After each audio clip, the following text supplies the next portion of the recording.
Pas de triangulaire à Quimper au second tour des élections municipales. Isabelle Lebal, tête de liste du Modem arrivée en 3e position au premier tour, a annoncé ce mardi une alliance avec le candidat UMP Ludovic Jolivet.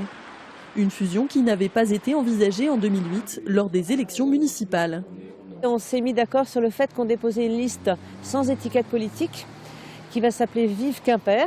On s'est mis d'accord aussi quand même assez facilement sur la maîtrise des impôts, le développement du centre-ville, l'arrêt du schéma transport et puis des objectifs en termes d'action sociale sur l'agglomération. Tout ne semble pas encore aussi simple. Sur le dossier de la vidéosurveillance notamment, les avis des 2 nouveaux alliés divergent. Il n'y aura pas de caméra. Nous, on n'était pas favorables.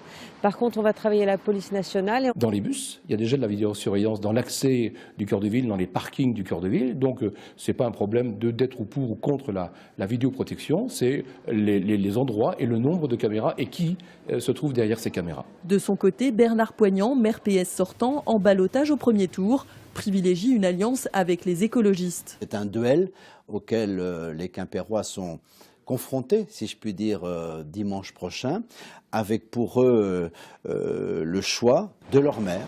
Impossible de faire des pronostics, les électeurs quimpérois semblent divisés. Moi j'ai toujours voté à gauche, donc pour moi c'est pas terrible.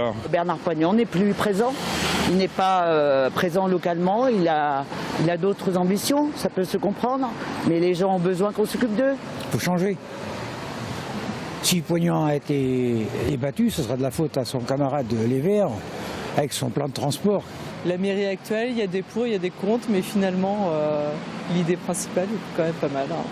Les scores des 2 candidats promettent d'être serrés. Fin du suspense dimanche prochain.